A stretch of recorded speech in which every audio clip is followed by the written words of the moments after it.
llamo Eduardo Izquierdo y soy profesor de matemáticas en un instituto de un pueblito que está aquí cerca de Valladolid, a unos 15 kilómetros, que se llama Tudela de Duero.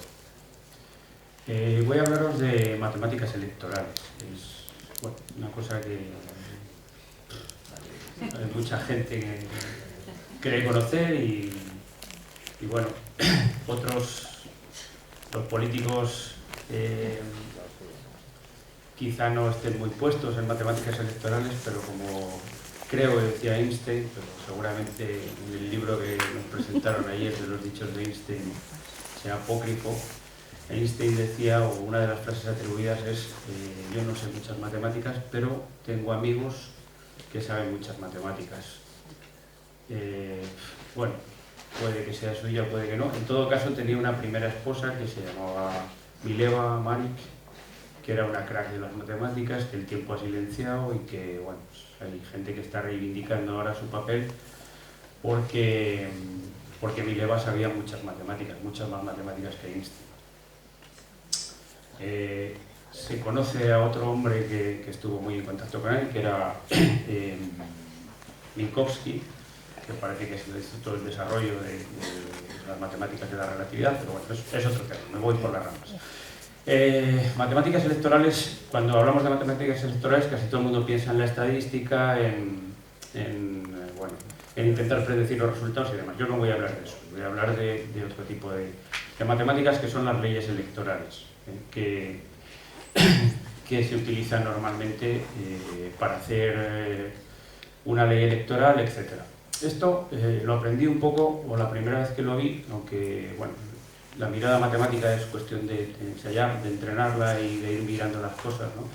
Lo aprendí en una universidad Méndez Pelayo, en un año de una universidad Méndez Pelayo, de un catedrático de la Universidad de Granada que se llama Victoriano Ramírez, que creo que está jubilado ya, pero se dedicó a desarrollar todo esto.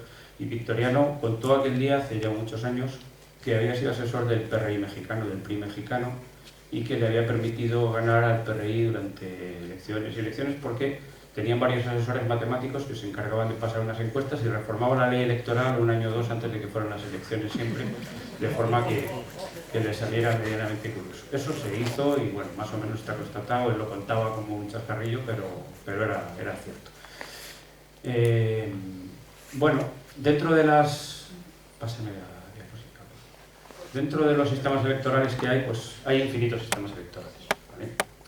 Al principio lo más sencillo es hacer restos mayores, que es hacer una proporcionalidad de los resultados que hay y asignar, bueno, ahora veremos en la siguiente diapositiva, asignar un escaño por cada punto que sacas en la proporción, y el problema son los decimales. Mirar los decimales y, bueno, pues se van asignando los mayores decimales que hay un escaño más hasta que se completa el número de escaños. Eso tiene un problema. Y es que se produjo una paradoja que se llama la paradoja de Alabama, que a lo mejor, no sé si alguien habrá oído hablar de ello. En 1880, en Estados Unidos, que es donde empezaron a contar todas estas cosas, en el estado de Alabama pasó una cosa indeseable, y es que aumentaron de 299 congresistas a 230, porque, bueno, pues porque había más población y demás, y Alabama pasó de tener 8 escaños, aumentando un escaño un congresista, pasó de tener 8 representantes a tener 7. Y eso se produce en algunos números, ¿vale? En algunos momentos cuando se utiliza restos mayores. Entonces decidieron que, bueno, pues que se cambiaba un poco, y hubo un presidente que se llamaba Jefferson, que ideó un método que luego se lo medio copió un señor belga que se llamaba D'Hondt, y ha pasado aquí como ley D'Hondt, que son el primer método de divisores que se conoce, ¿no? Que es ir dividiendo los votos que saca cada partido pues entre 1, 2, 3, 4, bueno, el sistema es de más 1 porque empezamos en 0, pero matemáticamente, pero es 1, 2, 3, 4 hasta el número de escaños que se repartan en cada circunscripción y se asignan, ¿vale? Esto va muy rápido. Bueno, hay más métodos. San-Lagui es lo mismo, pero va con los impares solo. San-Lagui modificado empieza en 1 con 4 porque, bueno, pues se vio que favorecía a los partidos que eran un poco más pequeños. Luego hay medias geométricas, medias danesas, medias armónicas y comparación por pares, que es un poco casi de lo que quería hablar. Pásame, por favor. Nada, bueno, restos mayores, aquí hay un ejemplo de hecho con restos mayores, ¿vale? Y bueno, pues veis que las diferencias entre los escaños que obtienen y los escaños que deberían obtener, ¿vale? Esta es la diferencia. Pues el primer partido aquí que tuvo 345 votos sobre 1000, pues tiene favorecido 550, este está perjudicado, etcétera. Bueno, es un sistema que no se usa prácticamente en ningún sitio. Pásame. Se utilizan los métodos de divisores, lo que os contaba un poquito antes, ¿vale? Sobre todo en las zonas que conocemos se utiliza Jefferson-Down, aunque las propiedades que debería de tener un sistema electoral suelen ser mejor las de Saint-Laguy, sobre todo las de Saint-Laguy modificado, que es empezar en 1,4 y luego ya seguir con los impares, 1,4, 3, 5 como divisores, ¿vale? Pasa, por favor. Bueno, esto es un método de Jefferson-Down con los mismos condicionantes que antes y fijaros que aquí se ve que el segundo partido está favorecido un 13%, o sea, hay mucha más diferencia con los restos mayores, pero no se producen paradojas tan grandes como la paradoja de Alabama, ¿vale? Hay un partido que aquí está perjudicado en un 11%, un 8%, esto pasa en la legislación española, por ejemplo. En España, eso sí creo que sabéis casi todos, que en las elecciones generales de las circunscripciones provincial, bueno, prácticamente en las autonómicas también, salvo las europeas, que hay una circunscripción única, en las demás la circunscripción es provincial y en las elecciones generales se asignan 2 diputados, dos puestos por cada provincia, más uno en Ceuta y otro en Melilla, de las comunidades autónomas, de las ciudades autónomas, y el resto se reparten de forma proporcional a la población, ¿vale? Ese mismo reparto ya es un poco perjudicial para algunos sitios como Madrid, por ejemplo, y es muy beneficioso para ciudades pequeñitas como Soria. Me voy a pasar de tiempo, pero bueno, pasádmelo rápido, porque casi no estoy hablando del voto preferencial, que es esto, ¿vale? El voto preferencial es una alternativa a todos estos sistemas de divisores, que es ordenar los candidatos. Esto es lo más interesante seguramente, y es lo que se está haciendo en algunos sitios del mundo y cada vez se hace más veces. Se está haciendo pues, en algunos estados de Estados Unidos, en Maine y en Alaska, se utiliza este sistema, que es ordenar los candidatos, ¿vale? Ordenar al menos 3 candidatos de la lista. Si no tienes al menos 3, no se puede hacer, ¿vale? Entonces, si tienes 7, pues puedes elegir ordenar 3, ordenar los 7, ordenar 5, los que tú quieras. Pero el tema es ordenarlos. Y si alguien tiene en primera votación, tiene más del 50%, pues elige ese primero y ya está. Por ejemplo, aquí hay uno que tiene 4 votos de 10, ¿vale? Y ninguno llega a ser el primero. B tiene 5 votos, que tampoco es más del 50%. Es el 50, pero no tendría mayoría absoluta. Entonces, ¿qué es lo que se hace en estos casos?